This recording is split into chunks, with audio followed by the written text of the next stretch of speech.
মহানগৰী বুন্দাৰ চপাইডাঙত ভয়ংকৰ ভূমিস্খলন। ভূমিস্খলনত দুটি শিশুসহ 3জনৰ মৃত্যু।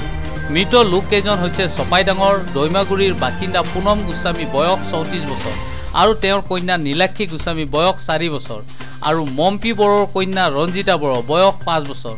নুনমাটি আৰক্ষীয়ে মৃতদেহ 3টা মাটি খান্দি উদ্ধাৰ কৰি মৰণোত্তৰ পৰীক্ষাৰ বাবে GMCলৈ প্ৰেৰণ কৰে। উল্লেখ্য যে পাহাৰৰ মাটি খহি ঘৰত হেঁচা মাৰি ধৰাৰ ফলত 3জন লোকৰ মৃত্যু হয়। কাৰণ ছোৱালী দুজনী বুলি শুনিছোঁ, মহিলা এজনী বুলি শুনিছোঁ। গতিকে কি কৰে চৰকাৰ প্ৰশাসনে বা আমাৰ প্ৰশাসনে আমাৰ এই অঞ্চলটো কি কৰে সেইটোৱে আমি আৰু কামনা কৰিছোঁ।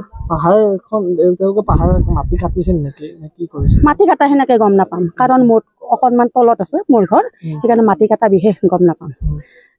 যেতিয়া বৰষুণ হয় তেতিয়াই যথেষ্ট বিপদসংকুল হৈ পৰে এই ঠাইসমূহ।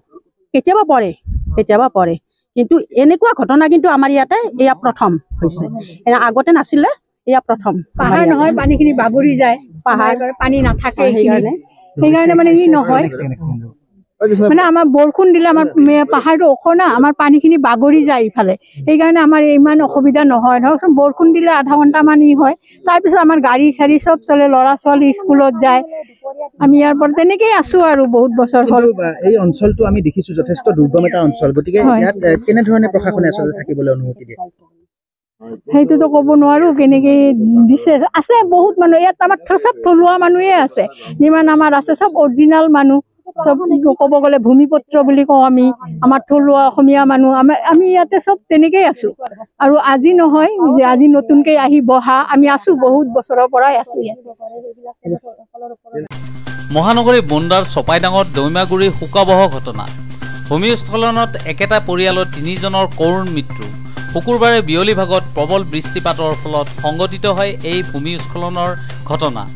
শুই থকা অৱস্থাত পাহাৰৰ ৰঙামাটিৰ ঢল বাগৰি পৰে 3জনৰ ওপৰত, ফলত কৰুণ মৃত্যুক সাৱটি লয় 3গৰাকী।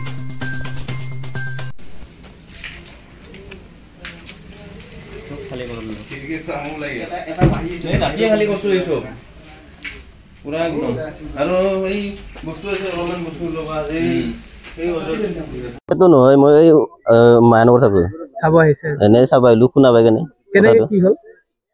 কেনেকে কি হ'ল মানে এই মানুহকেইটা কোৱা শুনা মতে মানে কালি বোলে শুই আছিল ঘৰৰ ভিতৰত, এনেকে শুই গেল নেকি মাটি, মোৰ এতিয়া মৃত্যু হৈ গেল, শুই কেনে ওলাব নোলাল। কেনেকে ওলালে, কোনে আহি ওলালে? ইয়াৰে ৰাইজৰ মানুহকেইটা আহি কেনে ওলাব বুলি কৈছে। ৰাইজৰ মানুহে উলিয়াইছে মানে ইয়াতে ঢুকাইছে নে হস্পিটেলত ঢুকালে এইটোতো মই নাজানো, মেডিকেলত লৈ যাওঁ বুলি কৈছে।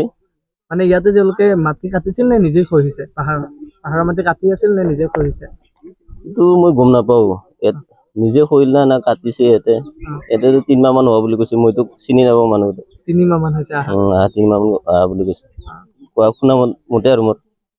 ইয়াতে এই মাটিবোৰ কি এইটোতো নাজানো, কিনি লৈছে না কি লৈছে না, এইটো মই ইমান গম নাপাওঁ।